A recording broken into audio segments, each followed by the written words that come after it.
First of all, congratulations to Duke. I think John has done a really good job with his team. I don't know if that was 15 or 16 wins at home, but that's pretty impressive to go undefeated at home in a year. And, you know, you look at that team, they've grown so much. I remember we played them, I don't know, months ago. And, you know, they play like freshmen, and you can tell that those guys have really grown up. And it was a great game. You know, I thought we fought through a lot of adversity. We had a couple of our starters that I didn't think played well. Man, but the fight in our team is so great.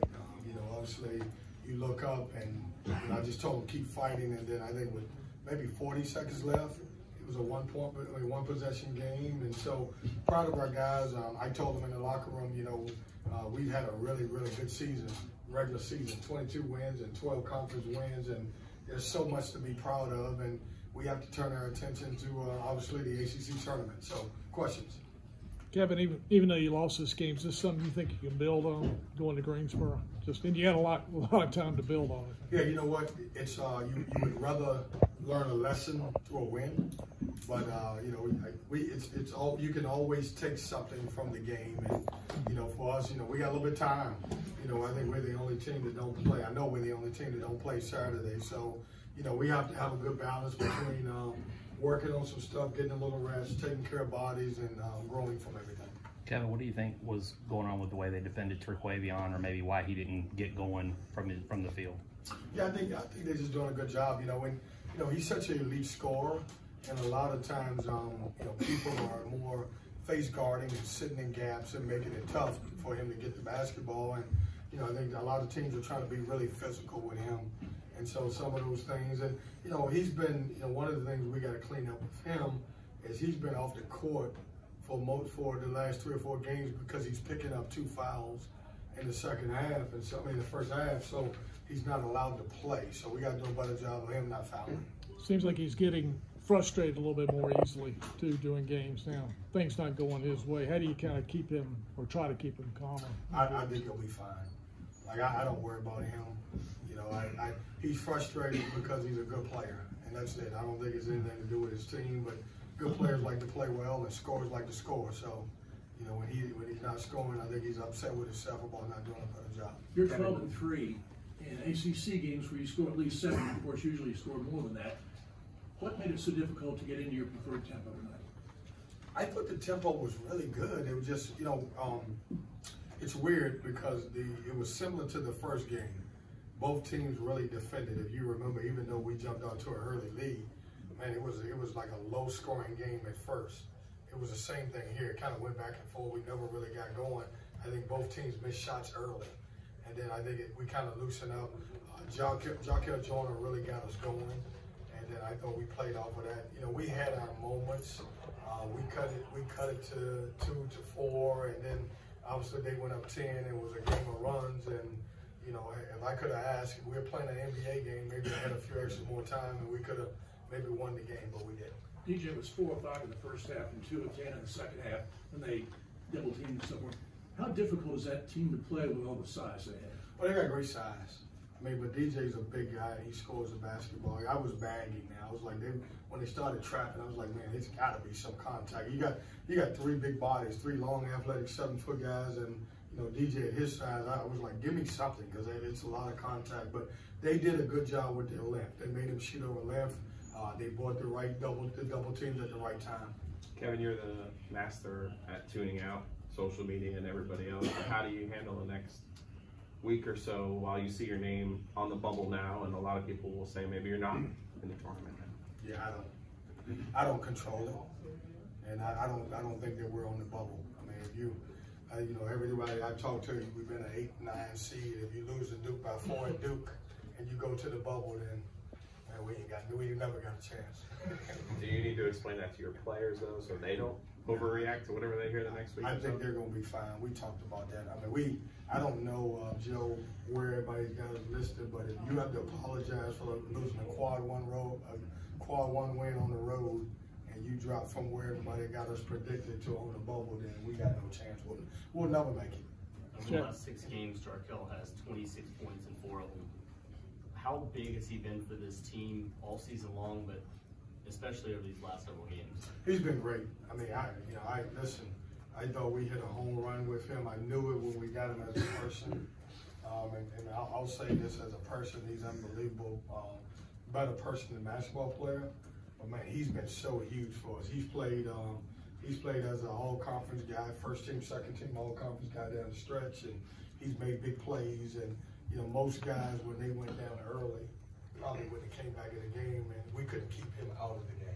And so he's been huge for our team, both on both ends of the floor, and been our floor general, and kind of one of the heart and soul of our team. So I'm proud and glad that we got it. Kevin, you were talking about big swings on the defense. They were also plus 9 on the boards.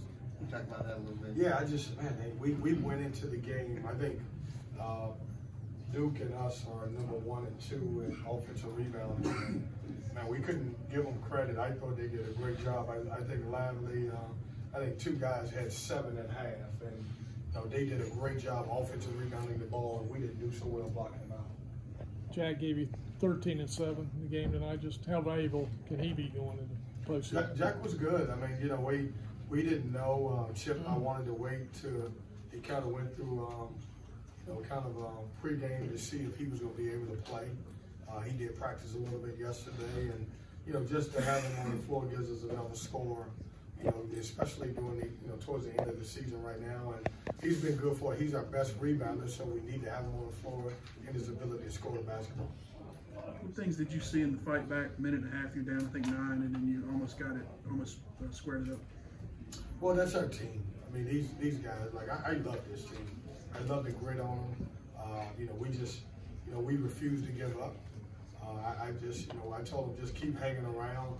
It was very similar almost to when we were at Wake Forest, and we didn't take the lead to the last 5 minutes, but Duke got up so much we didn't have enough to get back into it. But our guys just fight. You know, there's no, you know, we can lose a game, and if we lose a game, the team's gonna really beat us, but it's not because we lay down and we don't fight. I know this is fresh, sir, but just your thoughts, 22 and 8, the whole thing, you know, the pride you have. What do you think about this season? Oh man, I'm tickled. You look at what we went through last year, and it was, for me personally, the toughest season of my life. Never really went through a losing season, and I have to give, you know, our administration, Blue Corrigan and Chancellor Randy Woodson, they understood the challenges and the hurdles that I had to go through to get to where we had, and the reason for the season last year. That being said, it was really up to me. I kind of looked myself in the mirror, as I always do, and try to figure out how can I get better? How can I help our team get better? How can I help NC State get better? And you know, I made some changes. I swallowed some pride. I was bothered. I didn't sleep at all, and I wanted to get this program back on track. You know, we started off our first 3 years with 20 wins, and you know, 11 and 7, and 9 and 9, and 10 and 10, and never really had a losing record in the ACC. And so what I decided to do is just burn my head. To Joe's point, I really don't listen to social media. I never listened to anybody that said, you know, whatever they were going to say. What I did was we went out and I got a new staff with a lot of energy who've done a tremendous job. We went out and we found needs, and we got Jarkel Joyner, and DJ Burns, and Sean Mahorship, and Jack Clark. And then guys like Taquavion Smith decided to come back to school, and Casey Morsell, and you look at it a year later, man, what a difference a year has made, because we didn't give up and we didn't put our head down and we just fought. So I'm happy. This is probably one of the happiest moments that I've had in a long time with a team to be sitting with 22 wins and 12 wins in the conference. And I don't take it for granted. That's a really important thing. And I know winning is important, but had a lot of people that stood behind me. I had a lot of people praying for me, and I appreciate them for doing that. Given the history of the Coliseum, is there added significance with the tournament being in Greensboro? I love Greensboro. I mean, I know we have some coaches in the league that don't want it in Greensboro. not saying who they are, but I love Greensboro. I think it's a great place. It's the original, to me, the home of the ACC. It's an easy drive for us. It's a great venue. I think people come out and watch it, and I don't know when it's scheduled to come back to Greensboro, but I hope it does. You haven't lost there. You're still carrying that from last year. Is that right? Yeah. I knew Joe. Things shut down, but last game you won. Thank you. See, I didn't even listen. Well, he's wrong, so don't worry about it. Oh, 2 years ago. We lost to Syracuse in COVID. 2 years ago. Come on, Joe.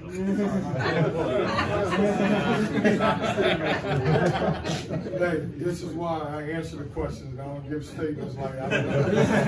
Everybody needs an editor. We're good. Thanks, Coach.